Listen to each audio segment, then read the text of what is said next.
Bonjour et bienvenue sur cette nouvelle vidéo de la chaîne Investisseurs Intelligents.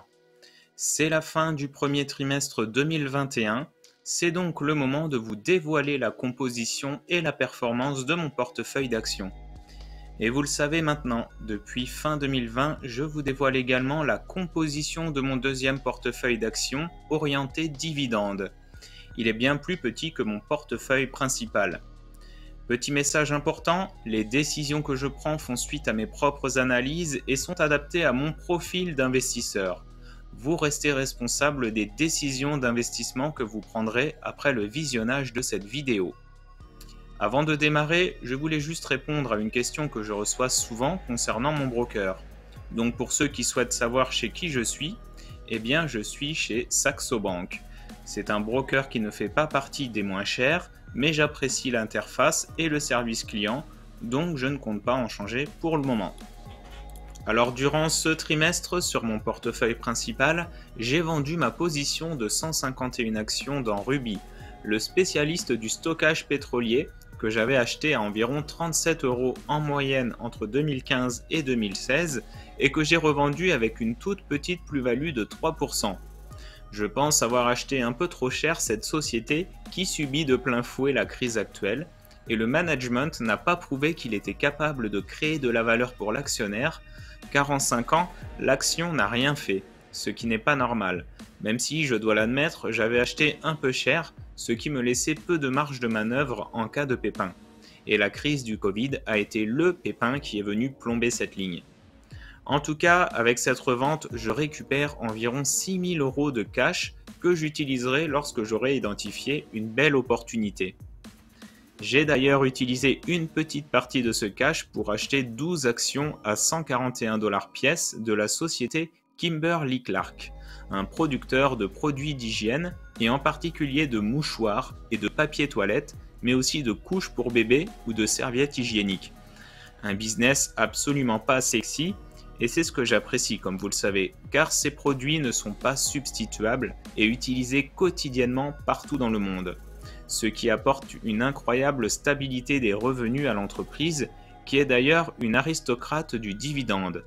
En effet, Kimberly-Clark augmente son dividende chaque année depuis 48 ans.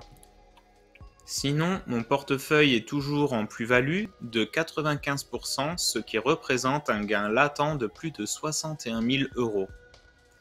Ma première position, et de loin, c'est toujours Robertet, le leader mondial des matières premières naturelles. C'est 50% de mon portefeuille et c'est grâce à cette ligne que mon portefeuille fait toute sa performance pour le moment, avec un gain latent de 177%.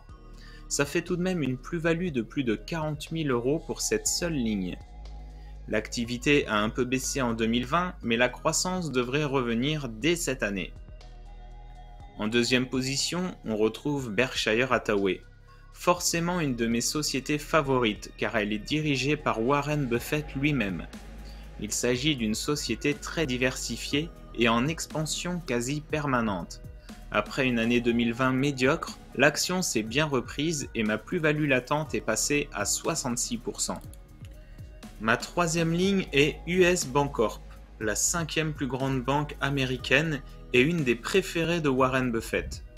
US Bancorp a plutôt bien traversé la crise. Son cours de bourse est revenu quasiment à ses plus hauts historiques et elle n'a pas eu besoin de baisser son dividende pour traverser la crise.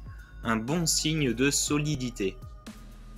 Ma quatrième ligne est Euronext, un opérateur boursier qui possède les bourses du Portugal, d'Irlande, de France, de Belgique, du Pays-Bas, de Norvège et devrait réaliser prochainement l'acquisition de celle d'Italie, ce qui devrait lui permettre de quasiment doubler de taille.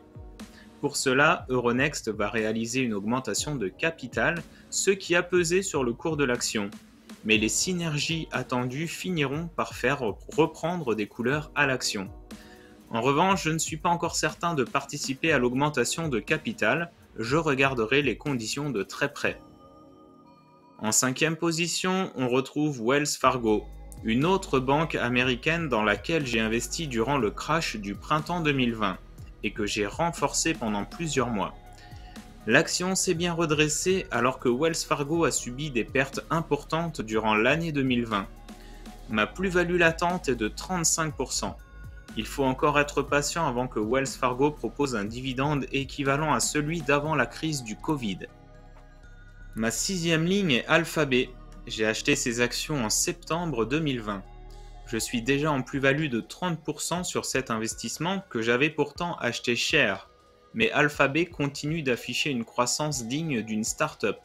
On peut donc acheter cher ce genre de société capable d'augmenter ses profits de 20% chaque année si elle arrive à tenir ce rythme de nombreuses années. De plus, Alphabet croule sous le cash, ce qui finira par être bénéfique aux actionnaires tôt ou tard. Ma septième ligne est Sherwin-Williams, un fabricant et distributeur de peinture américain. Cette ligne, acquise fin 2018, présente déjà une plus-value latente de plus de 94%. Je ne m'attendais pas à une telle performance. Le modèle de Sherwin-Williams est très rentable. Le groupe possède beaucoup de magasins en Amérique du Nord, ce qui lui permet de gérer en direct la distribution de ses produits et d'être en contact direct avec ses clients. Je regrette simplement de ne pas avoir renforcé ma position durant le crash du printemps 2020, car l'action a chuté largement sous mon prix de revient, mais a rebondi quasi instantanément. En 8e position, on retrouve National Retail Properties, une foncière cotée américaine qui possède des murs de magasins, de restaurants ou encore de cinéma. Cette société augmente chaque année son dividende depuis plus de 25 ans, et c'est ce qui m'a attiré, car cela me permet de reconstituer rapidement un matelas de cash qui me servira à réinvestir. C'est une valeur que je conserve en fond de portefeuille. Ma 9e ligne, c'est Kimberly-Clark, mon nouvel investissement. Il s'agit d'un fabricant de papier toilette, de mouchoirs et de couches, comme je le disais, avec ses marques Kleenex, Cottonelle et Huggies. Des produits incontournables dans notre quotidien, et c'est ce qui me plaît. Surtout, il s'agit d'une des rares sociétés actuellement qui ne soit pas survalorisée, avec un PER de 20 et un rendement du dividende de plus de 3%. Ma 10e ligne est TFF Group, un producteur de tonneaux pour vin et whisky. Cet investissement a bien performé, mais depuis quelque temps, la société attend le fruit de ses investissements qui tardent un peu à arriver, mais j'ai confiance dans le management. Il s'agit d'une société familiale. Ce genre de société est très souvent bien géré, il suffit d'être patient. Il s'agit de ma meilleure performance avec une plus-value de 240%. Enfin, ma dernière ligne est Assa Abloy. Assa Abloy est une entreprise suédoise qui fabrique et vend des serrures, des cylindres, des produits électromécaniques, des portes et équipements de sécurité partout dans le monde. Il s'agit d'un investissement très modeste qui représente moins de 1% de mon portefeuille. Mais si l'action baissait, il se pourrait que je renforce cette ligne car il s'agit d'une belle société avec une croissance régulière des profits. En plus, cela me permet de me diversifier dans une nouvelle devise, la couronne suédoise. Alors maintenant, je vais vous présenter mon deuxième portefeuille, celui qui est orienté dividende.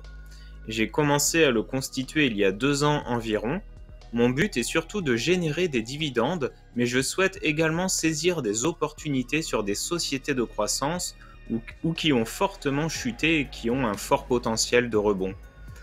À terme, je souhaite utiliser ces dividendes pour moins travailler ou arrêter totalement de travailler. Ce portefeuille présente actuellement 12 lignes, sa valeur totale est de 15 200 € et ma plus-value latente totale actuelle est de 31%. Et depuis le 1er janvier, ma plus-value est de 16%. Ma plus grosse ligne est Fountaine Pajot, un des 3 principaux constructeurs européens de catamarans.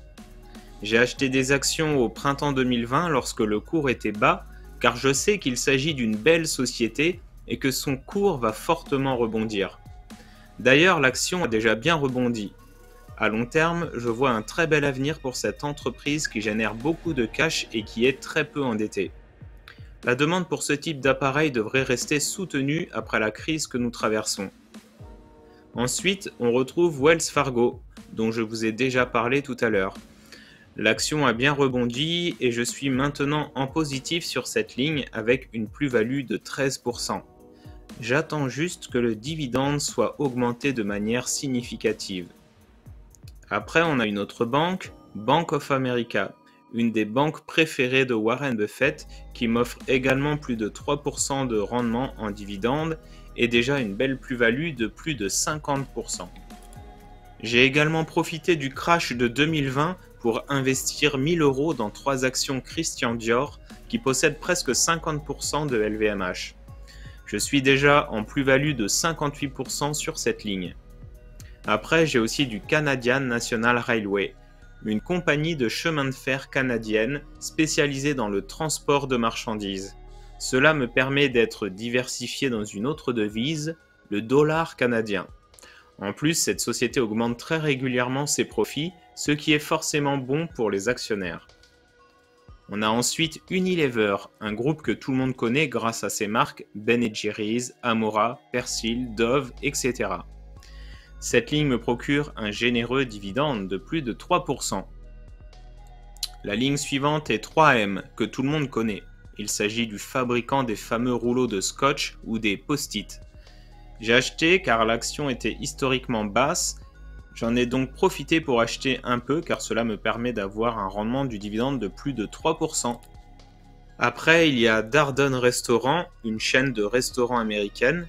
Il s'agit d'une société très rentable qui a bien sûr souffert de la pandémie du Covid, mais le retour à la normale devrait être pour bientôt.